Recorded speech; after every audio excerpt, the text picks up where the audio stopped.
So I'm Kevin Begos. I'm running for mayor, but I'm going to keep this very apolitical and say hardly anything more than that, other than that I have signs and campaign literature here if you want it. But this whole evening, this event came about because I only met Rob a few weeks ago, and he was wearing a Habitat for Humanity t-shirt. So I'm like, oh, you know anything about Habitat for Humanity? And he starts going how he spent 7 years near Jacksonville and built over 200 homes for them, and knew all these details about the program. And I was like, wow, we need to hear what this man says, because he's actually selling his house here in Apalachicola Thursday, this week maybe? Sorry. Moving over near Perry, but he's still willing to come back here and help. And he actually was with Franklin County Habitat for Humanity 12 years ago. Is that about right? So I will let him talk. And Uda Hardy is a local realtor and also on the City Planning and Zoning Board. And Cliff Butler of Gulf State Bank, who's on the way here, he's been working on affordable housing issues for several decades. Thank you all for coming out.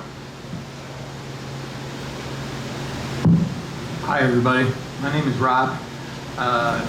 Just a little brief history.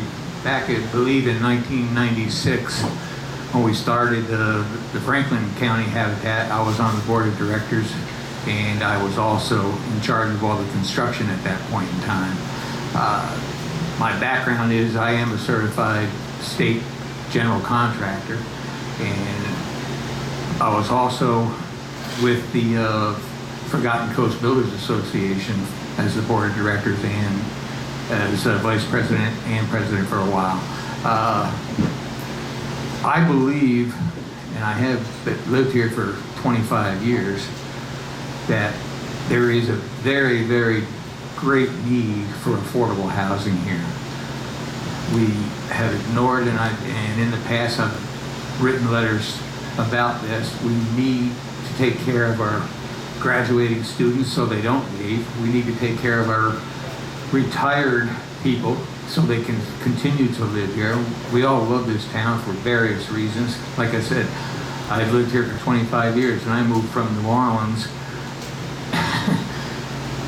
to be here because it was a little town and everybody was very receptive and very open and friendly, and that's what I grew up believing.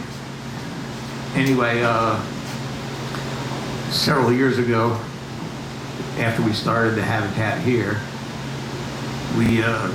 they had a few problems and they wanted to move on and whatnot. So I did move on. I went over to Jacksonville, still retaining my residence here, and I put up 200 houses in the last 5 years.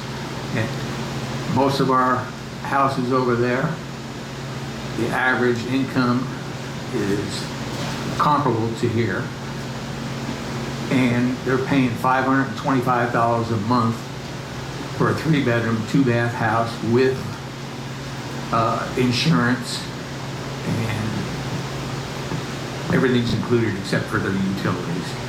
So it's very affordable. The program is a proven model across the whole United States, and I believe that we can get it off the ground here again if we have some volunteers to work with it. All we ask is 1 day a month from anybody. Just come out, build a house with us. Believe me, it'll get into your blood. I've done it for 20-something years. It'll get into your blood. It's nice to meet these people that are moving into these houses, and that's just one program that we can look at again is Habitat. I believe it's got a place here, and I believe it should get off the ground again. We just need some help doing it, and that's all I want to say. I'm here to help. One thing, tell me about this.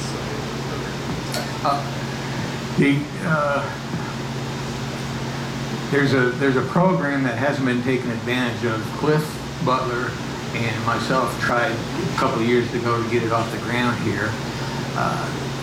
Every person, every business that pays sales tax, I'm sorry, every person, I'm not used to speaking publicly, sorry. Okay. Any business that pays sales tax, collects sales tax, has an advantage to write a check, say 5,000, 10,000, 20,000, whatever you know that your sales tax is coming in, you get that back from the state over a period of 3 quarters or whatever it is. So if you write us a check for 50,000, that pays for a house. You then turn around and deduct that sales tax every single month as a credit because you've already paid it. So basically it's not coming out of your pocket only for that short amount of time, but you get paid back 100%, which is, it's just not being utilized here. So these houses can literally cost us as a community nothing. And we can turn around and take the money that's being paid on the mortgages for these houses. If you keep it $300, $400, $500 of affordable housing, that money then goes back in to the next house being built. And so that's the program. One question, Rob. Can a city own a Habitat house or just an individual? It has to be individual. So there are ways of getting around that, and I think Cliff might be able to address that through the land bank. So anyway, that's. Thank you very much for showing up. We appreciate it. There is an interest here. We should take advantage of it. To follow up on what Rob was saying, I was involved with Habitat from the first organizational meeting to the day Rob left. At that time, several of us left. We had things off to a good start. However, there was, as he said, difference of opinion on how to go forward. And I chose to put my efforts elsewhere. I'm Cliff Butler. I'm treasurer of the Franklin County Community Development and Land Trust Corporation. We're a 501c3. We've been in existence over 15 years. The primary problem we've run into is lack of funds. It takes money to build houses or build apartments. A lot of the programs that Rob was mentioning works well in big cities where you have large corporations. But for example, my business is LLC. We can't take advantage of that program. We don't pay sales tax.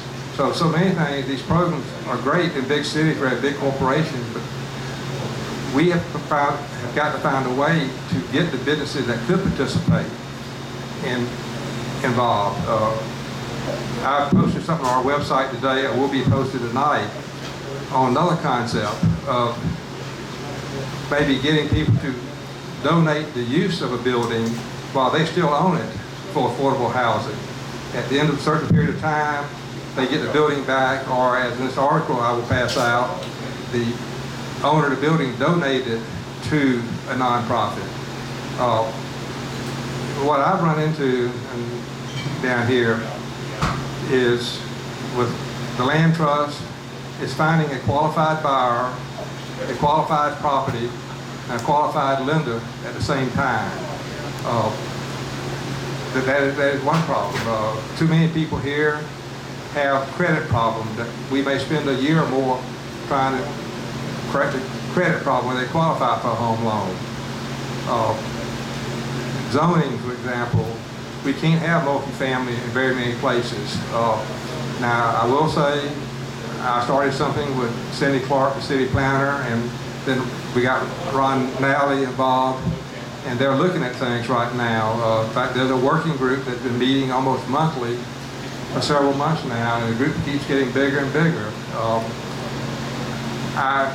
To solve some of the problems, for example, what I'm promoting right now is maybe a affordable housing, workforce housing overlay, where maybe you can put a smaller house on a particular lot, or maybe you can put a duplex or triplex on less than 9,000 square feet in certain areas, but it's done with overlay so that it just won't turn the city loose and everybody come in and try to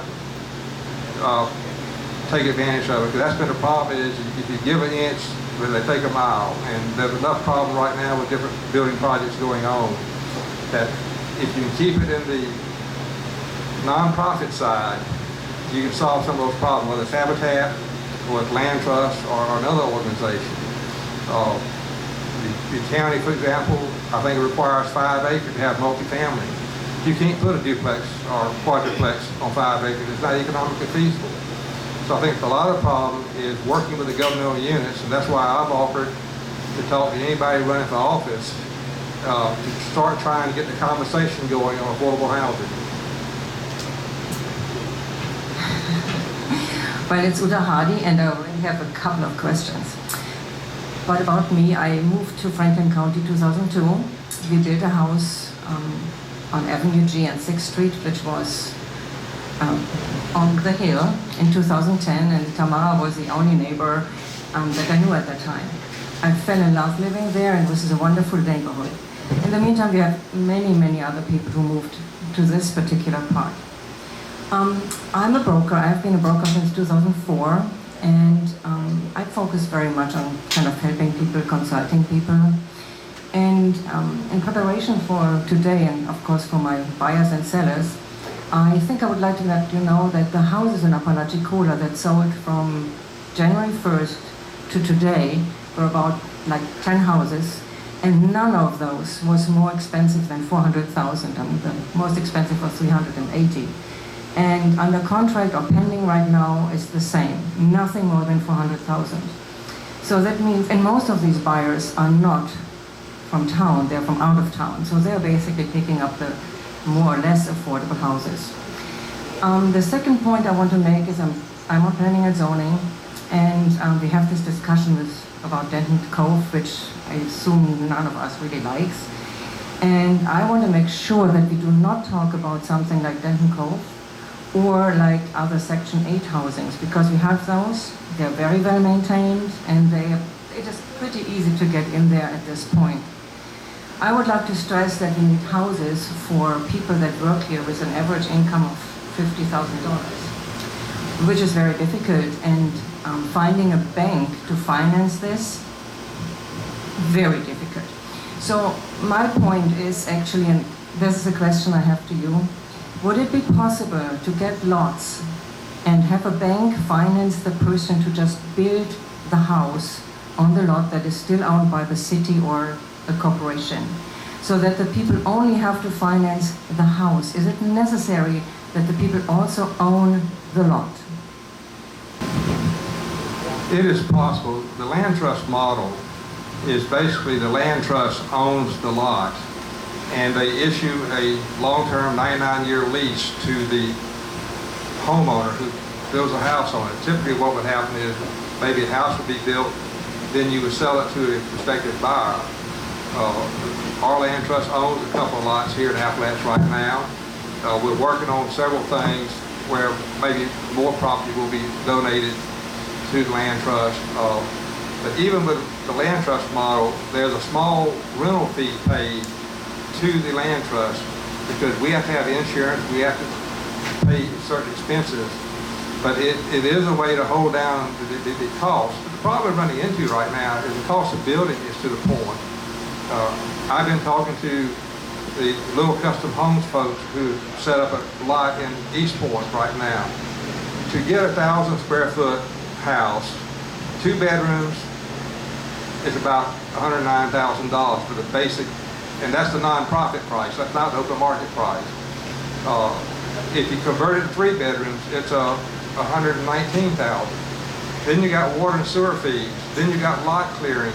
You got foundation fees. You start pushing a house up to the $130,000 range, you're at the maximum that someone who needs workforce housing can pay. So at some point, we will need to look at maybe some duplexes, triplexes, some rental property, because not everybody who wants to own a home can afford it going forward. We're so desperate, we've looked at even manufactured homes on some lots we have where it's permitted. What we're facing is the cost of construction is exceeding people's ability to pay, and we've got to find a solution. And at some point, it's going to take some type of subsidized program where maybe it is subsidized interest, or if the land's donated, that helps a whole lot. But even with free land, housing is, the cost of housing to the point now where it's getting hard for people to qualify. Is it possible to combine the land trust and the Habitat for Humanity? I mean, You built the house and they own the lot? Well, Habitat, when we build the house, they own everything, the lot and the house. Okay. We're building them over in, of course, I was over in Jacksonville, and the last project that we put up, our average stand-up cost with the land was right around 140, like Cliff was saying. You know, but there was programs out there that subsidized the house, number one, and they also donated labor, and they were all, actually the houses are all built for free, so it doesn't factor into the cost, but your stand-up cost is what's going to kill you, like Cliff said. But my average mortgage over there was right around $500, $525, and that included, like I said, that included the insurance and everything, you know. So, but we were also building duplexes, triplexes, and whatnot. We took advantage of a 7-acre piece of property and put up 70. One more question. I'm thinking about banks. Banks are always a problem to finance things. Did anybody ever approach one of our local banks that are not too big and ask whether they have portfolio loans, which would mean they could maybe finance just the house and not the lot? We haven't done that. Most banks do not want to make long-term fixed-rate loans for their own portfolio. They sell those loans. We just sold a house recently to a single woman. It was appraised for $142,000 or somewhere like that. We sold it for $130,000. It took 6 months from time the application was filed to the bank closed it. And that was the most favorable bank we talked to. There's just not a lot of money in affordable housing, and it seemed to get low priority. If I had not kept calling the local president, talking to him, look into it, I don't know how long it would have taken. We've almost got to find a source of private funds, the people who are committed to affordable housing, who are willing to put the money up. We have applied for grants, and for example, the same problem the city of Apalachicola is facing right now. When you apply for grants, they have what I call automatic points. If you have a public transportation like Tallahassee, the points that most cities get automatically, that we do not have those amenities down here, that has kept us from getting several grants over the years. It just seems like everything's stacked against a small rural community. I mean, I just got back from Jacksonville. They're building an apartment complex, 100, 200 units at a time. There's a lot of savings through the economy of large-scale building. We don't have that down here. Plus, the materials have to be trucked in. We've got to find a way, and like with Habitat, I was involved with that for many years. But one house a year or whatever is not going to meet the housing needs. We've got to have a multi-pronged approach. And what I'm trying to do through the Land Trust is to find people who are interested in different aspects. Whether it's the very low-income housing, how we're going to address that. The low income, the moderate income, there's different approaches needed. And I will say, I do think the city is working on it. Hopefully after this election, there'll certainly be 3 new people on the city commission. And my goal is to have them more in tune with affordable housing and thinking about it and trying to figure out how we can address the affordable housing need in the city of Appalachia and the county as well. We've had houses given to, we've had lots given to us by the county that we're working with. The city of Appalachia, there's pressure to sell those lots. Hopefully we can come up with a program that will benefit the citizens of Appalachia as well as providing lots for affordable housing. Let me just add one thing here. We always talk about affordable housing, but there are also affordable rental programs that other cities are pioneering. Miami has a program where they use the Community Redevelopment Agency money, and they partnered with a private landlord, actually, or contractor, to renovate an old motel and turn it into rental units, low-cost rental units. So I think for Apalachicola, there do have to be several approaches. It's not just housing, but it's also short-term rental housing. And by short-term, I mean a year, 6 months to a year, not 30 days or something like that. So there are a lot of other cities around the country that are facing the same problem, that are exploring different avenues. One thing is, to stop thinking about the need for it to be 1,000 or 1,200 square foot house. It may be okay for it to be an 800 or 700 square foot house, if that can fit with our zoning. One of my big issues is if we look back at the historical maps of Apalachicola from 100 years ago, of course there were actually houses on 30-foot lots, 30-foot wide lots, or 45-foot wide lots. So I hope we can be more flexible in the future and consider all sorts of different possibilities. May I say that the minimum size of a house in Apalachicola is 800 square foot. It's 800. So it's not even so big.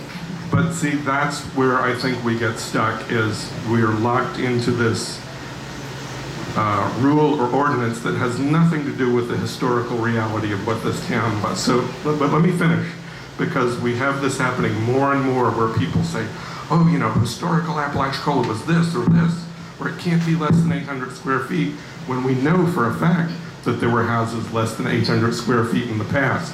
So some people say, I know that maybe we cannot change that, but I have a completely different view.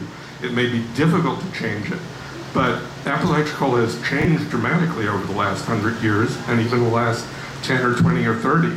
So I would try and change some of those things, but you can tell me why that's my point is, if it's a single person, sure, I can live in a very small place. But we try to attract teachers and young families, and I think it will be very difficult for a young family with maybe 1 or 2 children, and that's normally their plan, in a less than 800 square foot house. So yes, I like all these small places too, but we also have to keep in mind, and I'm absolutely for having places that people can afford, but we have to keep in mind that most people who came here 25 years ago, 20 years ago, 10 years ago, 5 years ago, knew the zoning they were buying in. And if now all of a sudden your neighbor is not one single person or one single family anymore, but becomes 2 or 3, I think many people will have a problem with that. So talking about an overlay or rezoning is a very, very wide and broad thing to discuss. I understand that, but I think we have so much property. There's the property, entire blocks out on 24th or 25th Street. Looks like you might have, yep, you got the map there. And you can go online at the property appraiser's office and go to a link, and if you type in the search box, City of Apalachicola, it will bring up all the properties that the city owns. Not just lots, but large chunks of land out by the airport, and then also about an 80-acre chunk of land that's out past the sewage treatment plant. And part of that land is Sprayfield, but part of it is not Sprayfield. So, and they are all zoned for multifamily, may I say. So the big ones. They are, yes. So we have, some entire blocks that are simply 60-foot wide normal lots. Then we have these little scattered places around with the 30-foot wide lots. So I totally see what you're saying. I think most people, it is a family that might have one child, but we should also have a few affordable houses or rental units for single people. So yes, I totally agree, and we have that. I'm sorry, can I just give one history here about the half lots? Because across from Olivier's on Avenue G, there's one owner with 2 half lots, and they had been half lots in the deeds. But unfortunately, the father combined or bought those, the second one in 1993. And since 1992, if 2 half lots are the same name, they have to be looked at as one lot. So I went to the commission meeting. People were very much in favor because there are actually only 6 lots like this. Not many. I did the numbers. I have all the background for this. One gentleman got up and said, I'm living on 24th Street, and if you do allow this, having the 2 houses on those things, I'm going to put up my shed. This had nothing to do with the half lots, but the commission and the people caved. So we do not have those 6 extra lots for small houses, which had been the plan. That's number one. Number two is, and this is something we have to keep in mind, we have this land development code. And we are right now fighting Airbnbs because we rather have 30 days, 6 months, 1 year rentals in our one area than Airbnbs. If we touch this land development code, the latest ruling in Florida will take place and it will totally reverse our R1 restrictions. So some people might like this. I personally do not. So we have to be very careful. Let's open up. Take the mic, please. Come up.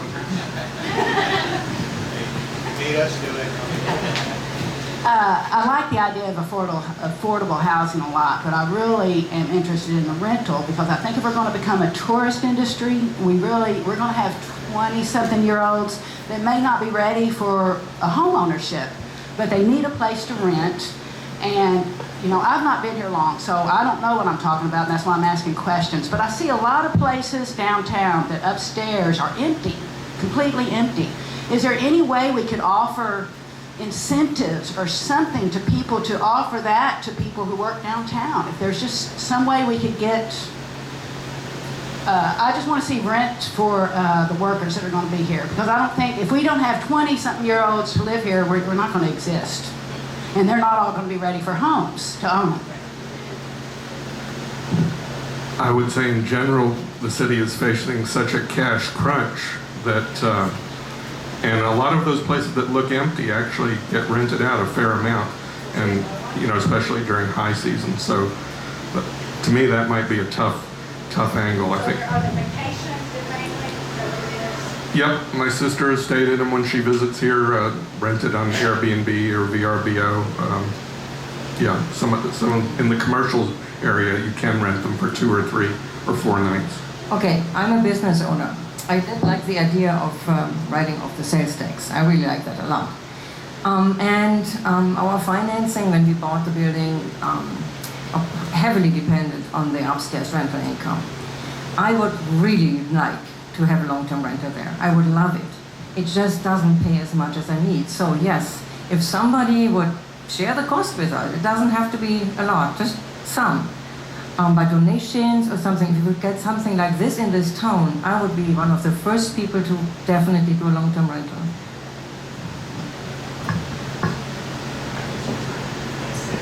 Any other questions?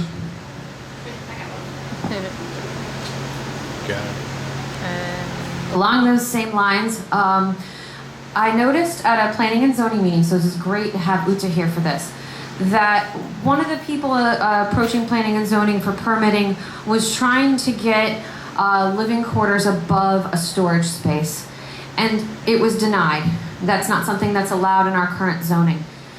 And so my question becomes, wouldn't it be beneficial to us to encourage those who are developing and those who are building things like storage spaces on their property to perhaps build apartment spaces above that would still look beautiful along with their property and fit in with our historic district, but provide rental space for potentially single workers in the community, our restaurant workers, our housekeeping, our hospitality.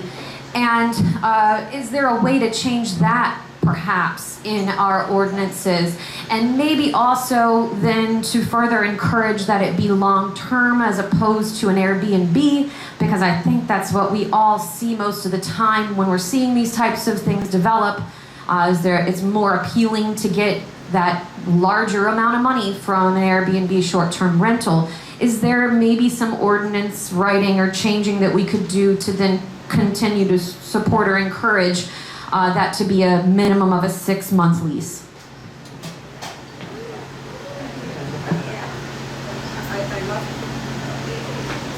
And I love to answer this because I'm one of those people who really, really support to only have these vacation rentals in the areas that are permitted.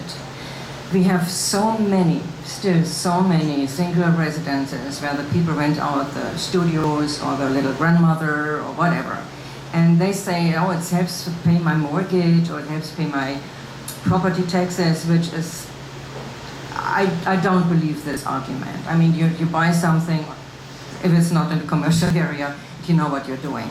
So one thing is, and right now we have nobody to enforce it, we have this ordinance that you have to have at least 30 days or 6 months, as some people think.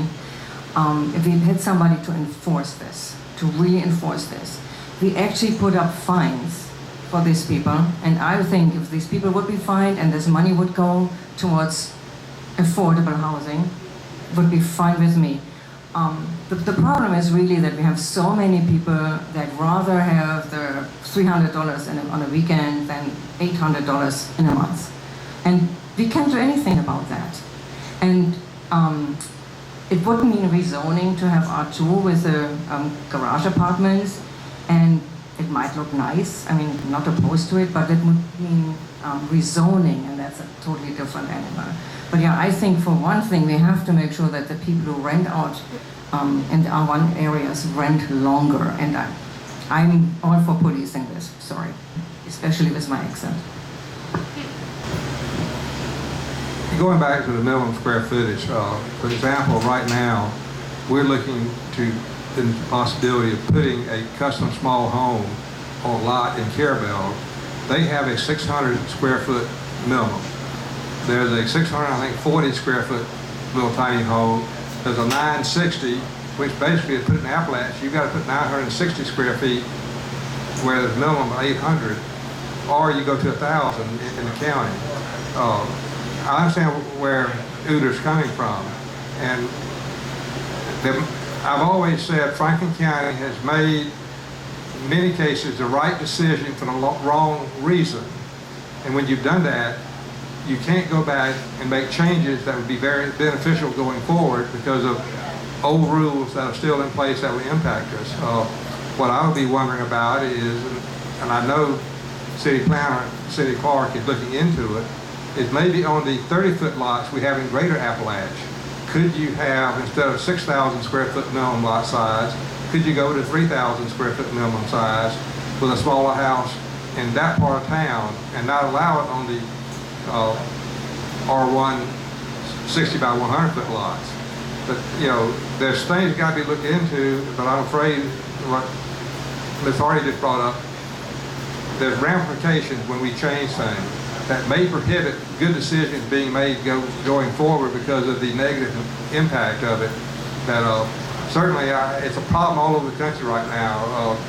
You have a nice R1 neighborhood, and all of a sudden you've got an Airbnb right next to you, and there's 10 people in it every night. So I understand where citizens are coming from, but we got to find a compromise of how we go forward, and that's why I've talked to the city manager and others about a workforce housing overlay. That might be a way, without changing the current zoning, without changing the current land use maybe, to find a new way to meet some of the housing needs. Okay, but the 60 by 100 lots in the R2 area, you already can put your 2 units on there. So you have basically 2 units on 1 lot. We have it zoned like this, you can do it. I've been told it takes 9,000 square feet. In the not in the R2. These are the old mobile home lots that have been 30 by 100 or 30 by 90. And now they say you have to have, if you want to build a house, you have to have 2 of those small lots. But basically they are still already multi-family, so you can build more. My understanding too in R2 that you can build under smaller square footage, but you have to be attached. So if you did attached townhomes, something like that, you can do, and it's I think a maximum of 100 units on a lot is what we found out through our research. I'm new to all of this, but are the short-term Airbnb and VRBO properties that are being rented out, are they paying the city? Are they being taxed? Why not? I mean, you said it's hard to enforce. I've had my house on VRBO for 5 years, 6 years. I've got a tax certificate that I show the county and the city every single year. I am paying my taxes. and I believe a lot of them are. The guys that go under the radar are not. But if you're standing up and you're advertising, I got a call from the code guy in January because I ran my house for February, which is only 28 days. He said, you can't do that. It's got to be 30 days. Okay? I said, fine, no problem. I'll rent it for 30 days or I'll post it for 30 days. Sure. The guy's leaving in 28 days. I don't care. Well, so maybe better enforcement of that, and I think I heard you to say there's nobody to do that. Is Gene no longer working? Okay. But then if you could enforce it better, then how about you give a tax incentive? If it's short term, you tax the hell out of it. If it's longer term, it's not as much tax. Right. You know, and push it that way to make people have an economic incentive to rent for longer term. I agree. Okay, I mean, Airbnb and VRBO pay the taxes for the people who rent through them. So yes, they do pay taxes, and it goes back to the county and the city. But I do like your idea of a real tax incentive for people who rent their houses longer. I mean, for our property taxes. That would be a great idea. One thing though, the sales tax does not go to the city of Appalachia. Sales tax goes to the state of Florida. 2% of the bed tax goes. That comes back to the county tourist authority, not to the city. Well, not trying to kill the rental business, we put an extra city tax on short-term VRBO, short-term rentals. Make people give them an economic incentive to do something different. And then it's the free market, and people can understand that. They can raise their rents, to the people who are coming in. They'll pay more.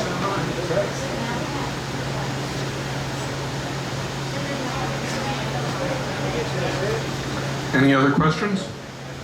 Look, there's Adrian Elliott. All right, so this is a multi-part question, so I'm just going to go ahead and take a seat right here for a minute. So what we know now, Airbnb is something we obviously can't just, and VRBO, just any sort of transient short-term rental, we can't just stamp it out and simply ban it, because we've already done that and it hasn't worked. There's all sorts of little legal roundabout ways they can get around it. So if the city were to enact an ordinance regulating transient lodging outside of the designated district, which I believe is only C1, correct? Which is only C1 and C2. So if the city were to enact an ordinance regulating transient lodging outside of these districts, that is possible, correct? So, yes, so if the city were to write an ordinance regulating VRBOs and Airbnbs outside of C1 and C2, that is something the city could do and implement its own rules due to home rule in Florida, correct? Right, but it would mean that they can only rent for a month. Okay. But they can do it for a month. Okay, so I've been thinking of ideas because you're going to have people that will still continue to do things like Airbnb and VRBO and rent things out on the weekend. So something I've been considering is, the best thing we could do is probably embrace it in a sense. The city could be regulating and implementing more restrictions and getting a little bit more money off of it. I've thought about ideas such as if the city were to issue permits to allow transient rentals in R1 and R2. The city could regulate it like a commodity, such as liquor licenses in Florida. Only X amount exist, and if you have one, you have one. If you don't, sorry, only so many of them exist. Another stipulation that could pertain to that would be you can only do a VRBO rental if that property or the house, because some people rent out an auxiliary structure, if that property serves as a primary residence for someone, whether it be the owner of the property or if they rent it out to someone that lives there year round and there's an auxiliary structure that they rent out for extra cash. That could provide a little bit more in the sense of restricting who can and cannot VRBO. I mean, there could be another clause in that ordinance of if you have too many nuisance violations, your permit to VRBO is revoked, and the city would be getting money, and also bed tax, levying bed tax. So the city would be getting money for an application fee for a permit. You'd have to get the permit. Then you'd also have to have a business license, and you'd be paying bed tax on it. Yeah, I think these are all really, really great ideas. I mean, but I have to say that everybody who willingly paid more money to purchase a house in the R1 area does not necessarily accept that the neighbor is renting out like this. So we have to also consider the property rights of the people who are not for Airbnb. And there's probably a 50-50 division in this town. But I don't think it's a prudent thing to just all of a sudden all R1 people to allow their neighbors to rent out their house for some permitting fees. I think we need to get better ideas about the money that the city can get. And yes, VRBO, Airbnb, more than 30 days, the longer the better, but that does not help at all with affordable housing. It does not. However, it would provide, well, you'd have to apply tax breaks to really create incentive for people to want to do that. So, I mean, if these people would rent out longer to normal folks that need places in town, I mean, anybody here, I don't know anybody in the one area who wouldn't like that. They're all against this other thing. And these are great ideas to hear. I'd just add that VRBO and Airbnb are a whole other battle for many other future battles and discussions. But I like the ideas you're talking about. Just we're trying to keep this one to what kind of housing we can build and rent. But this is exactly what we need to do, though, is have different ideas, people from different sectors, discuss all these different possibilities and keep working at it. Well, ideally, what that would do is if only X amount of people or X amount of units are allowed to do this, I mean, the way I haven't calculated all of these numbers yet, but I mean, you could calculate it based down, okay, what zoning is it in, what's the population, how many houses, what percentage would be an appropriate ratio to have dedicated to auxiliary transient lodging. So then, you know, people that could not or did not get a permit and the business license, et cetera, that didn't qualify and didn't get it, they would not be able to operate it that way. So the only thing they would be able to do legally would be able to give it as a long-term rental to someone that needs workforce housing. And what kind of tax incentives would the city be allowed to levy? Like, is there a limit on how much the city could levy? Let me just mention one thing before I pass the mic.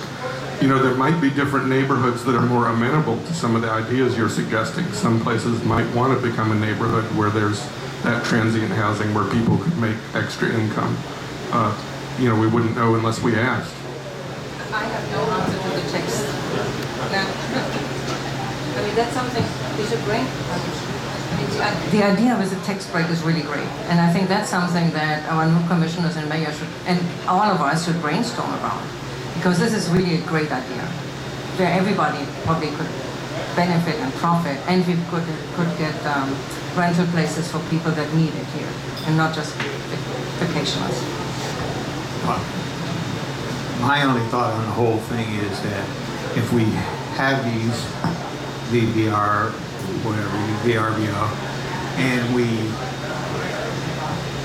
rent to these people, they may stay, which is what we're trying to do. They've got to come in and see the place first. And that's the biggest problem we've got.